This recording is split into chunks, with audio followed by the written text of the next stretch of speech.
On today's show, we dive back to 2016 and continue our look back through the 2015-16 World Series Sprintcar season. We bring you highlights of rounds 5 and 6 for Warrnambool's Premier Speedway.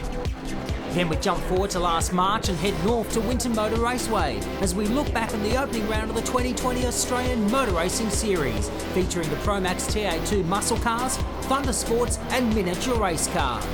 This is Speedweek.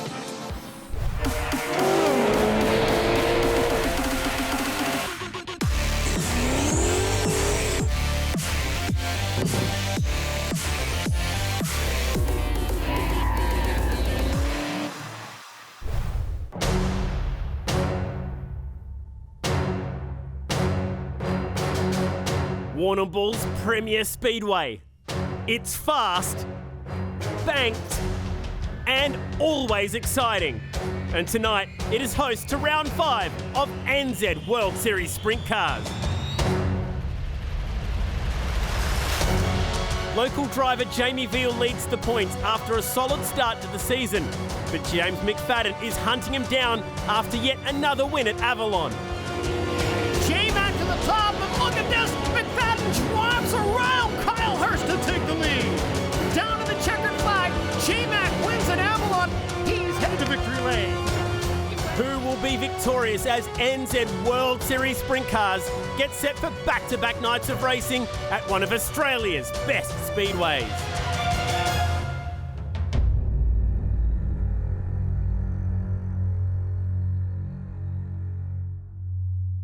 Warrnambool's Premier Speedway at the end of the Great Ocean Road. It's a fast, high-bank quarter-mile speedway, old-school style, built in the 70s.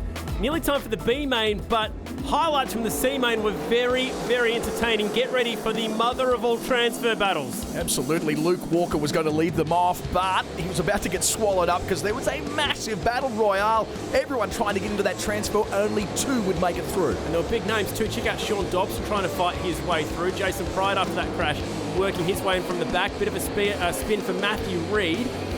And then things got very exciting. Harding clips the fence, and then this huge transfer battle kicked off. Yeah, absolutely. Now keep your eyes on car number 21.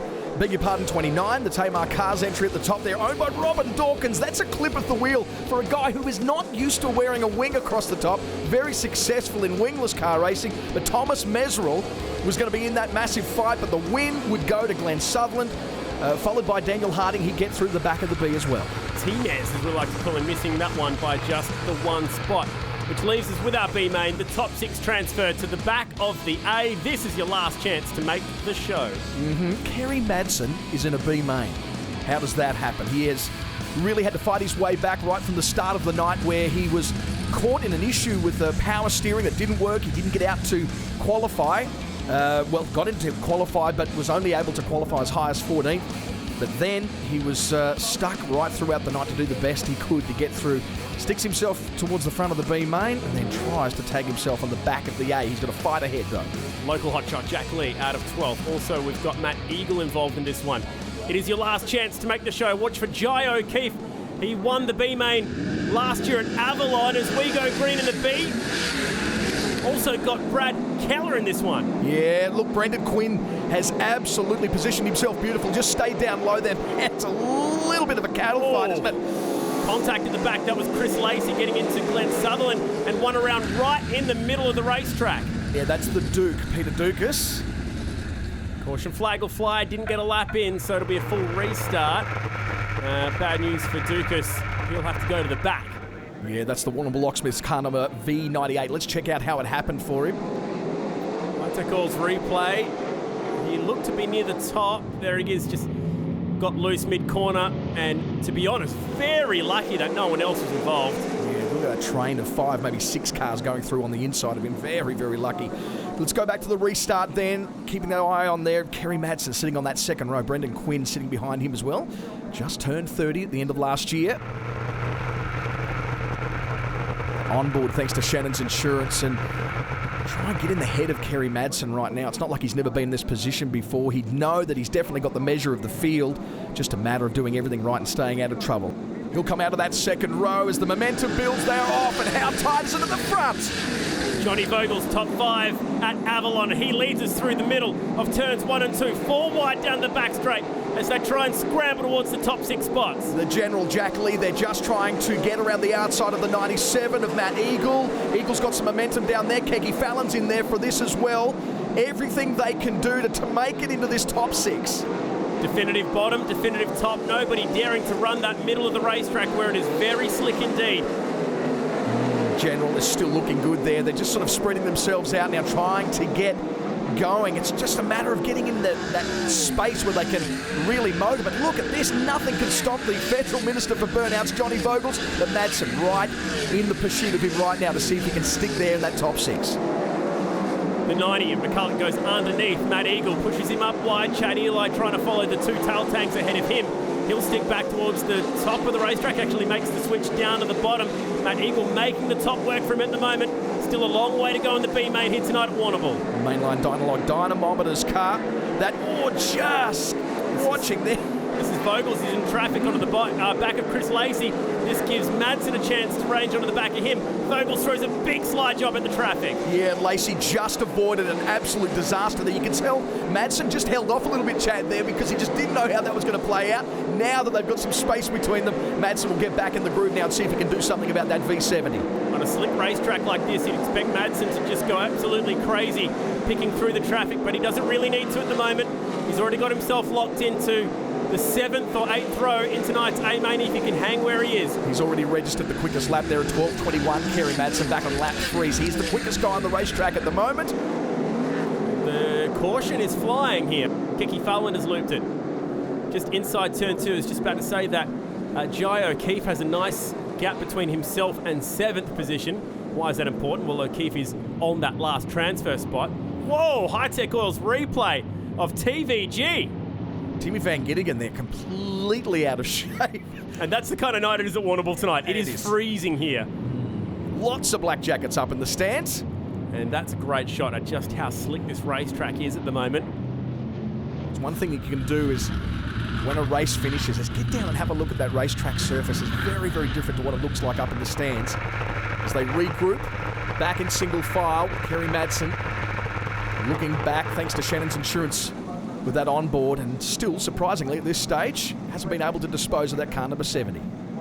Does he go for the slide job straight off the back of the restart? Watch out for the 42, because that is the difference between making the A tonight or being stuck in the B main and putting it on the trailer. Green flag flies, and we've got 8 to go inside the B main tonight. Yeah, I reckon that throttle just went right through the floor pan. He stopped that thing, didn't he, Johnny Vogels? But it's not enough. Madsen gets in front of him now, and we just see that shot of just how quickly he got around him.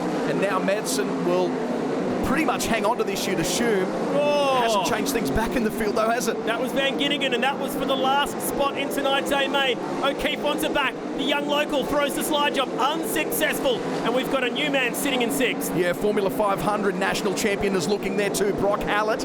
He is just waiting to pounce to see if he can get into this bubble. TVG's got in front of Maiolo, so it's now the South Aussie Ricky Maiolo who sits in 6th. He is in that S24, the TRG Transport entry, so O'Keefe has a shot here. He's got 5 laps to go. We love a transfer battle. We love our B mains in NZ World Series. Yeah, now Maiolo is really, he'll be starting to feel the vibration now of car number 42. Now the GJ Gardner Holmes effort, just not enough momentum as he tries him down the bottom of 1 and 2, and gee, lost some space in that effort as well. Yeah, he knew that he wasn't going to get him following him around the top of the racetrack, so went to the bottom, lost all that momentum. Dying laps of tonight's B main. Madsen the leader, but this is the fight for the last spot in the A. Yeah, O'Keefe would be just hoping just for a little bit more propel down the back. It just wasn't there, but now he starts to make up a little bit of ground. He's running out of time. Is it going to be enough to get inside of that top 6? It needs to be a slide job. It has to be a slide job. The only way he'll get around Ricky Maiolo is if he's daring enough to throw it low. Last lap for Madsen. Is this the moment? O'Keefe goes to the bottom. Can't make it stick. That should be that argument sorted. Yeah, absolutely. Maiolo will hold on for that last spot. So the top 6 that are going to tag on are locked in. Gee, did still get a little bit of momentum before that race was up. O'Keefe had a huge shot of that at the bottom of the last corner, surprising everyone, but couldn't quite make it stick. Madsen gets the win as we would have expected, and Maiolo will take that last spot in the A main, which is a real disappointment for Jai O'Keefe, one of the local stars here. Howlett and another local star in Jack Lee will miss the show as well. Matt Eagle wraps up the top 10, and Dan Harding, after getting out of the C, finds his night is done in the B. The venue that hosts the Grand Annual Sprint Car Classic is tonight hosting its 35th round of NZ World Series Sprintcars action. It's been entertaining so far. Track has been magnificent. Will it hold on for tonight's A main? Cars are pushing out. Benny Bishop and myself are excited, but we're going to check out some highlights of the top 8, find out particularly how the top 4 went. Yeah, Stephen Lyons, who very well aware of the fact that he's never won a World Series Sprintcars round at Warrnambool, so good for him to be off the second row there. Luke Dillon will be on his inside. The front row, no surprises. Yeah, although I reckon a few people were disappointed that Jamie Veal didn't quite win the top 8 shootout. Being a local hero that he is, he was just edged out by this man, Brooke Tatnall, in hot form in World Series action. First and second of the points, first and second on the grid. Yeah. 4 wins in World Series competition here, Brooke Tatnall at Warrnambool.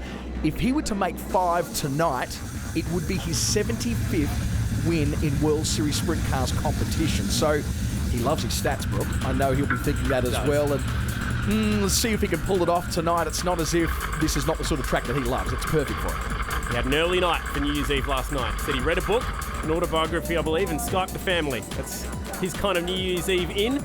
And today, he gets a chance to focus on closing the points gap.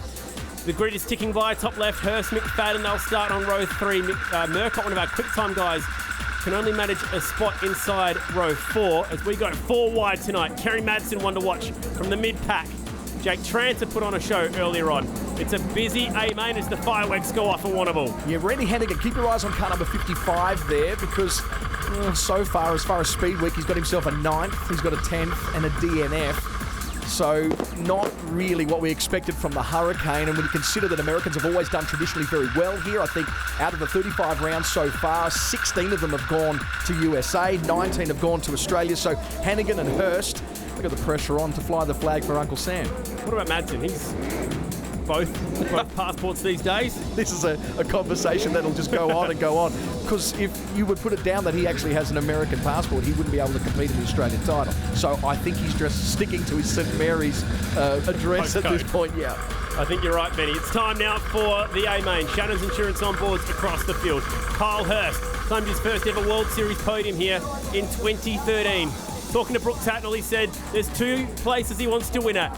World Series Parramatta in a Cricky Hot Rod, and also the New Year's Day race at Warrnambool. He's never won it, and he'll probably never have a better chance inside the first row with Jamie Veal. Round 5 of NZ World Series Sprint Cars is green.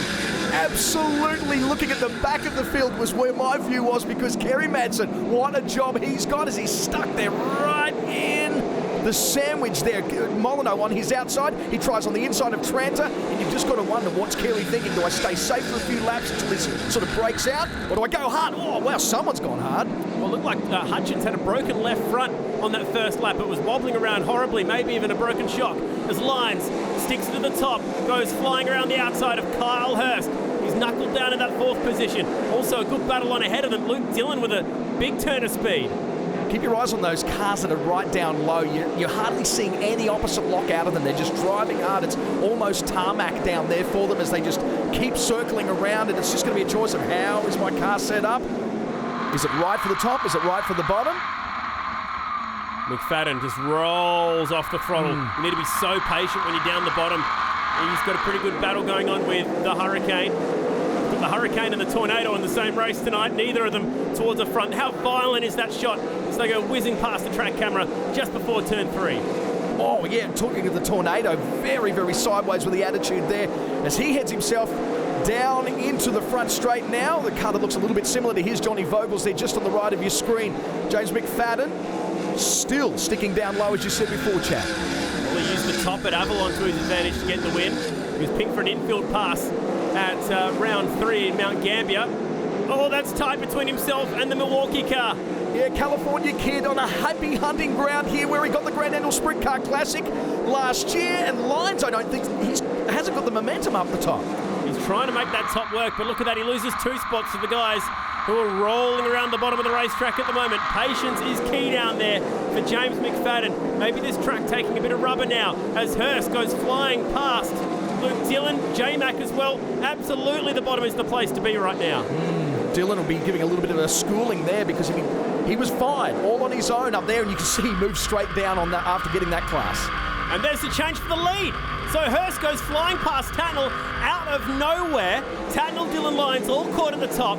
Hurst and J-Mac, the guys who make the bottom work. Tatnall goes straight to the bottom. He's seen the sign, it's enough. And he's chasing down Kyle Hurst. He wants the lead back. He got surprised.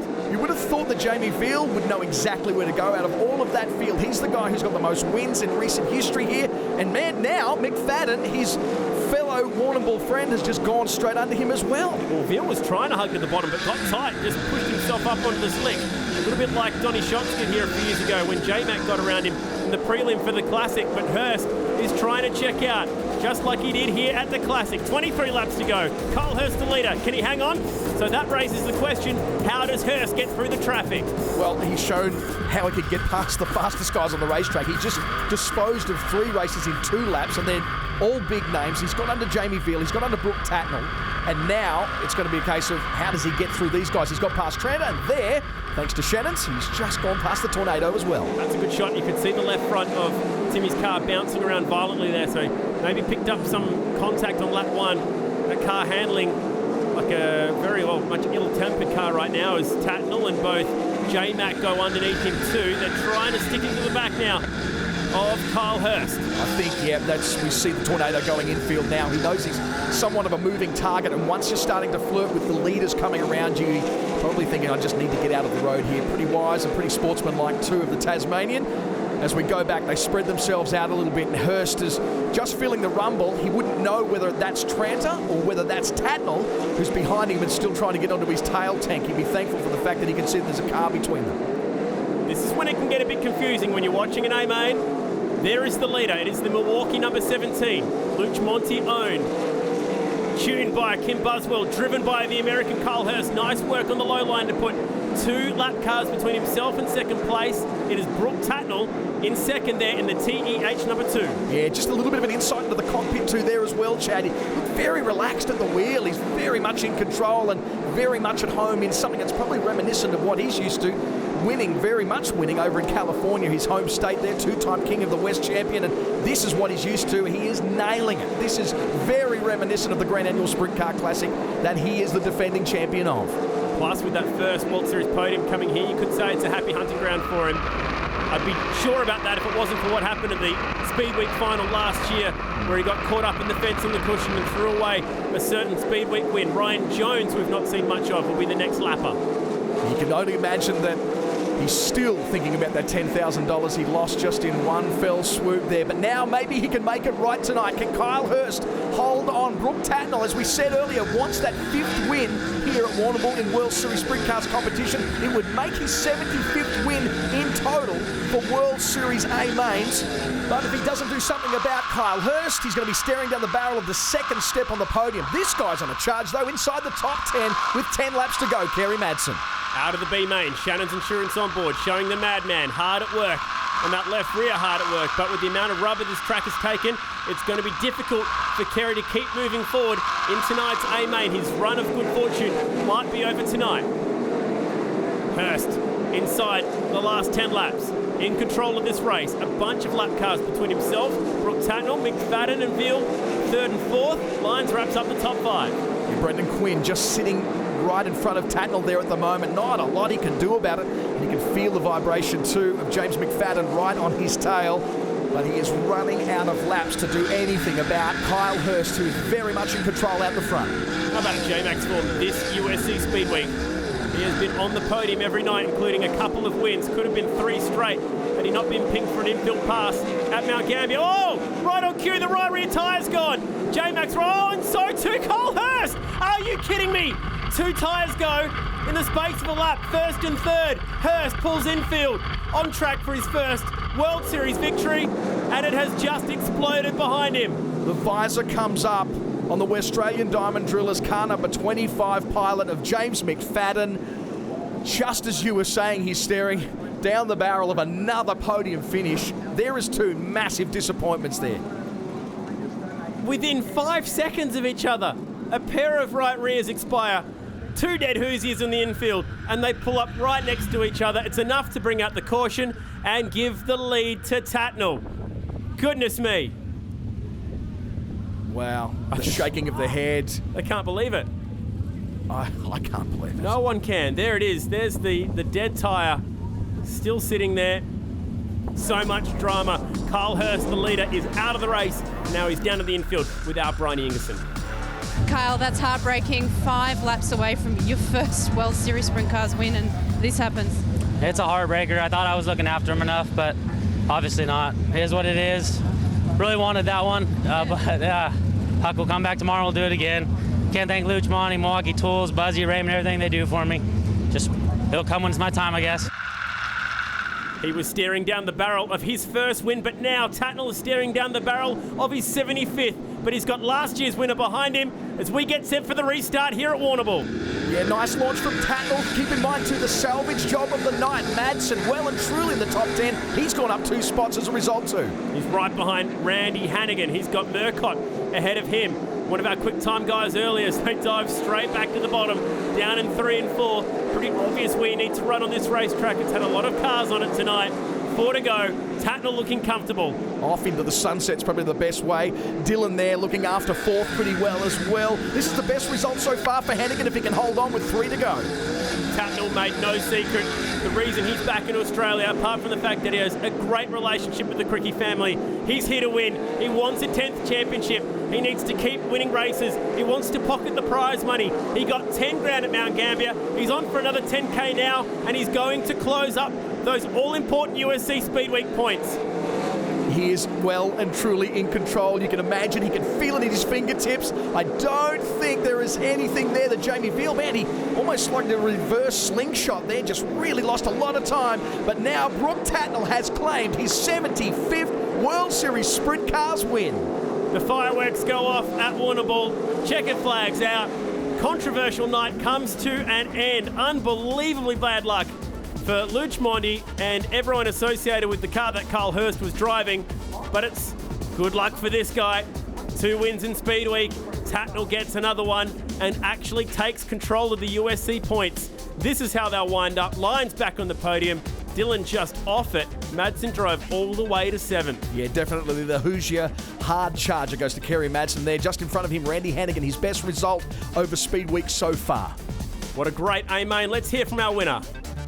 Brooke Tatnall, congratulations. I'm having a look at your right rear. There is not much tread left on it, but it was enough to get you across the line. No, it definitely is. You know, you don't have to have a lot of hair on your head to have hair. It's a little bit like the tread. You don't have to have a lot to get you home. But we got there. It's 28 years of experience. We searched around the racetrack looking, didn't obviously go low enough. When Hurst got by me, I knew it was look after Speedweek points, get ourselves rolling around second, don't abuse the tyre. And then when I saw him smoking, and I'm like, well, we've got another shot here. And I'm trying to look at the scoreboard, look at the big screen to see who's behind me, whether we got a gap.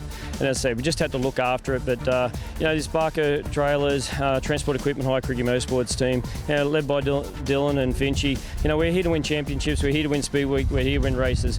They can't say World Series gave us this one, and they won't say it at the end of the year when we take this championship home. A well-deserved win. Congratulations. Thank you.